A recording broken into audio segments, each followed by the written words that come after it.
This is a lesson for Tuesday, 10-6. We're going to take a look at some more operations with imaginary numbers. This shouldn't be too hard. In fact, I expect the notes and the homework to be finished rather quickly. And I would like you to start working on the review today. We can go over it tomorrow. You can do a little more work on the review tomorrow and be ready for Thursday. Do not save the review just for Wednesday. I'd like you to work on it some today after this short lesson and homework. So we're talking about imaginary numbers. And when you see imaginary numbers, there's a thing called a complex number.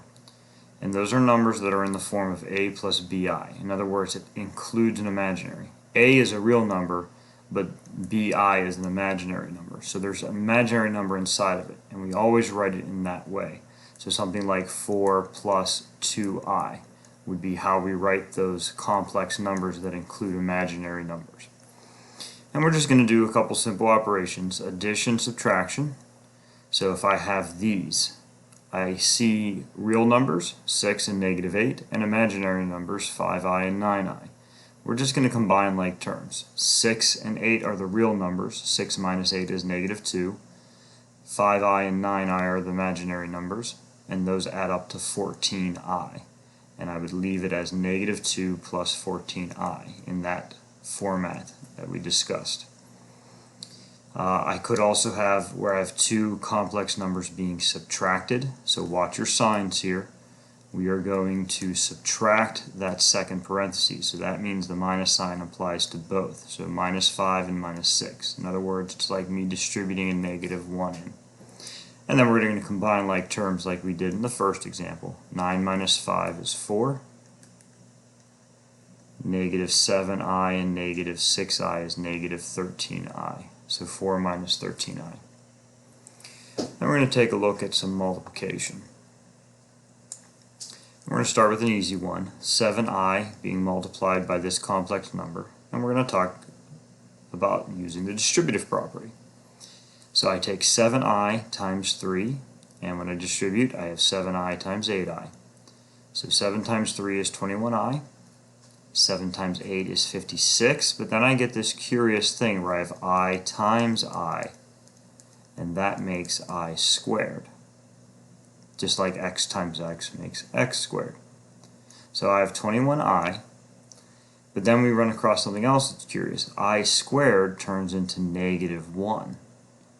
And 56 times -1, you know, is -56. So I get 21i minus 56. But that's not the right format. It goes a plus bi. So I need to just switch those around, and we write it as -56 plus 21i.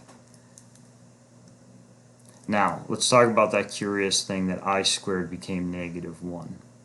I squared is in fact equal to -1, and here's why. If I is equal to a square root of -1, you know, the square root of a negative, you see a negative, you pop your eye out. I is equal to the square root of -1. Well, then I squared would be equal to the square root of -1 squared. And we know that square roots and squares are inverses and cancel each other out. So they would cancel each other out, and I squared would just be equal to -1. So let's do another one with I squared. Last example, I have two parentheses, two binomials, and we're going to distribute those. So I have 5 being multiplied in, 5 times 7, and 5 times -2i. We're going to distribute the 4i in, 4i times 7, and 4i times -2i. So we have, let's go through, 35, that's easy. 2 times 5 are -10i.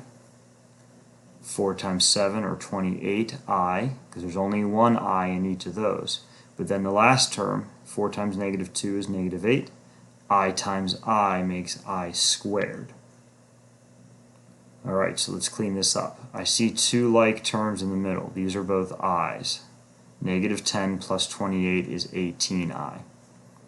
Can't touch 35 yet. Oh, but I do have an I squared. I squared turns into -1. -8 times -1 is +8, so it ends up changing that -8. The -1 turns it into +8.